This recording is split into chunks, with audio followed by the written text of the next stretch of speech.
Good morning. My name is Brandon Friedman, and I served as an infantry officer in the U.S. Army's 101st Airborne Division. In 2002, I led a platoon into Afghanistan to engage Taliban and al-Qaeda forces.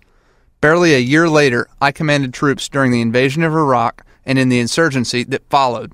Like many in the military, I stayed away from politics while I was in the service, and I deliberately maintained my independence from either political party. But now I can no longer remain silent as our Commander-in-Chief continually mismanages and degrades the military I have come to love. I had the privilege of serving with many courageous men and women in uniform, and from the beginning, they've done their jobs admirably. But no matter what they do, they cannot solve the political problems in Iraq.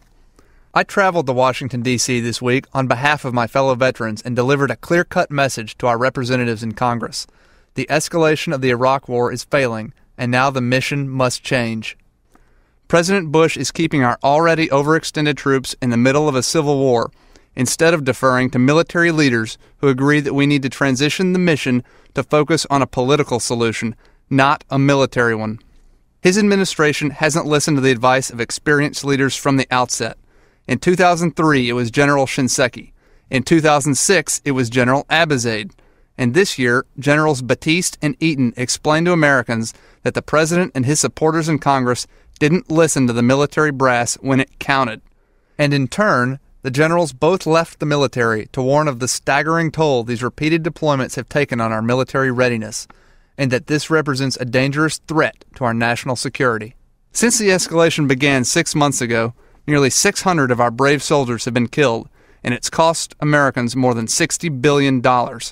But despite these facts, Iraqis have not come to a political reconciliation. According to the latest report on the surge, the Iraqi government has met none of the critical political or economic benchmarks they set for themselves.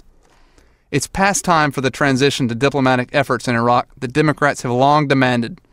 The fact is, the Iraq War has kept us from devoting assets we need to fight terrorists worldwide, as evidenced by the fact that Osama bin Laden is still on the loose and al-Qaeda has been able to rebuild. We need an effective offensive strategy that takes the fight to our real enemies abroad, and the best way to do that is to get our troops out of the middle of this civil war in Iraq. I commend the Democrats for standing up to President Bush on Iraq. Since they took charge of Congress in January, the debate has gone from if we should get out of Iraq to when we should do so. Although some Senate Republicans have said they agree with Democrats that we need to change course in Iraq, words are not enough. They need to vote with the majority and follow the lead of the House of Representatives, which voted on Thursday to responsibly redeploy our troops. On my flight home this week, I sat next to an Army sergeant. She was a flight medic, charged with saving lives on the battlefield. She told me that she was on her way back to Iraq after taking her 2 weeks of leave. She'd spent the past 10 months there and was returning to complete her last 5.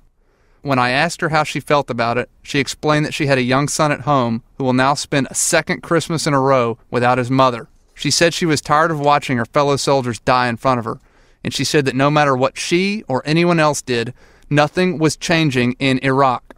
Then she just looked at me, as if no other explanation was needed, as if I understood. And I did, because I've been there. It's time for the President and those in his party, including those running to be the next Commander-in-Chief, to support changing the mission in Iraq. For the sake of our national security, we must begin bringing the troops home.